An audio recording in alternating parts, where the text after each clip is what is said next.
Muito obrigado, Sr. Presidente. Cumprimento naturalmente o Dr. Mário Centeno e quem o acompanha. Dr. Mário Centeno tem hoje, atualmente, e pelas razões que referiu, uma remuneração acima do salário do Primeiro-Ministro. Aliás, tal como sucedeu quando foi consultor, um dos 13 que referiu, do Banco de Portugal entre 2013 e 2015, período, aliás, em que acumulou funções também com a coordenação do programa económico do Partido Socialista. A pergunta muito concreta que lhe queria fazer era qual era a remuneração concreta que tinha e quais as funções que exercia nesse período. Disse-nos também que atualmente são 6 os consultores que exercem funções junto à administração do Banco de Portugal. Mas ficámos sem perceber em concreto, e perguntava-lhe se pudesse desenvolver, quais são as funções também específicas que cada um exerce, que administrador é que respondem, e seria para nós importante perceber isso. E também qual o critério verdadeiro para a designação, porque disse que o salário não era discricionário, já vamos falar sobre isso, mas gostamos de saber se todos os diretores, todos os ex-administradores têm direito de serem consultores ou se é uma decisão discricionária do Governador do Banco de Portugal e qual a razão para isso. Também relativamente ao vencimento, disse que resultava de acordos de empresa do Banco de Portugal. Gostaria de saber se, para além do salário que está definido, há outras regalias, nomeadamente variáveis de desempenho, veículos atribuídos, plafons para despesas, e quanto é que é o pacote global, já agora, do Dr. Hélder Rosolino, durante os 2 meses em que desempenhou a função de consultor. Questões também operacionais. Quando um consultor deixa de exercer funções, procura substituí-lo, ou seja, quando diz que reduziu de 13 para 2 e depois aumentou de 2 para 6, o Banco de Portugal começou a ter necessidades diferentes em cada um dos períodos. Qual é a discricionariedade e qual é a motivação e o fundamento para isso? E também ao contrário, quando alguém desempenhava um cargo de direção e passa para consultor, procura substituir essa pessoa em concreto. Porquê é que passou a diretora do Departamento de Estabilidade Financeira para consultora sem que ao fim de mais de um ano a tenha substituído? E gostaria de que nos pudesse confirmar isso. E também queria perguntar porque é que não é tornado público as áreas específicas, tal como acontece com os administradores, em que cada um desses consultores exerce a sua atividade. Vou-lhe fazer uma pergunta que creio que não respondeu relativamente à Comissão de Remunerações.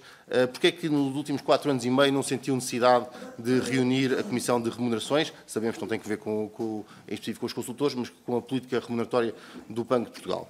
Sr. Governador, um dos temas que a sociedade portuguesa tem mesmo de fazer é sobre os salários para os altos cargos que podem ser desempenhados também na esfera do Estado. E queria, a esse título, perguntar-lhe, quando foi Ministro das Finanças, se houve personalidades, por si ou pelo Governo, nomeadas ou indigitadas, que tinham remunerações superiores ao do Primeiro-Ministro.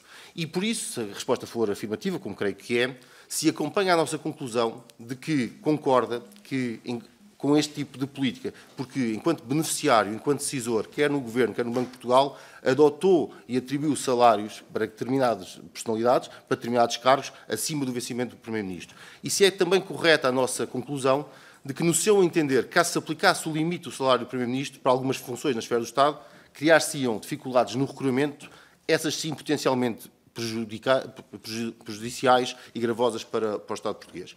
Mas queria ir então ao chamado caso Rosolino. Vale a pena já agora começar por dizer que o Governo, com a criação desta Secretaria-Geral, procedeu à extinção de 9 entidades, cortou em 25% o número de cargos diretivos, irá gerar uma poupança de 4 milhões de euros. Mas vamos aqui ao ponto que mais me intrigou. No dia seguinte à nomeação do Dr. Rosolino, e embora o Dr. Mário Centeno posteriormente tenha dito que tratasse de um não caso, por não ter sequer chegado a haver um pedido formal por parte do Governo, o Banco de Portugal emitiu um comunicado que, em síntese, dizia o seguinte: o salário do Dr. Rosolino não seria suportado pelo Banco de Portugal, embora, como se sabe, noutros anos e noutros casos, e perante as mesmas regras, o Banco de Portugal tenha tido uma interpretação diferente.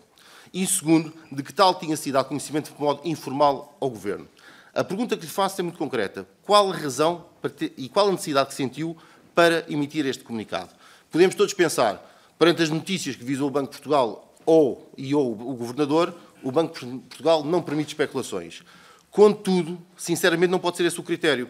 é que o Sr. Governador não pode desconhecer que têm sido publicadas notícias muito negativas para si e para a instituição, relatando factos e eventos que dão nota da existência do ambiente de asfixia democrática no Banco de Portugal e que dão uma imagem de si próprio de sectarismo e até de perseguição por razões políticas. É a conclusão que qualquer pessoa pode extrair das notícias. Seria razão mais do que suficiente para o Sr. Governador se defender publicamente. Mas aqui, curiosamente, não houve comunicado ou qualquer palavra do Banco de Portugal. Por isso, ou não acha grave, e vou concluir, Sr. Presidente, e eu considero que será uma falha grave se não considerar grave, ou entendendo que é grave, prefere neste caso o silêncio em postura diametralmente oposta daquela que adota quando se trata de visar o Governo. E isto sim, mais uma vez, parece uma falha grave e até me parece um padrão, como tentarei explicar na segunda roda. Muito obrigado, Sr. Presidente.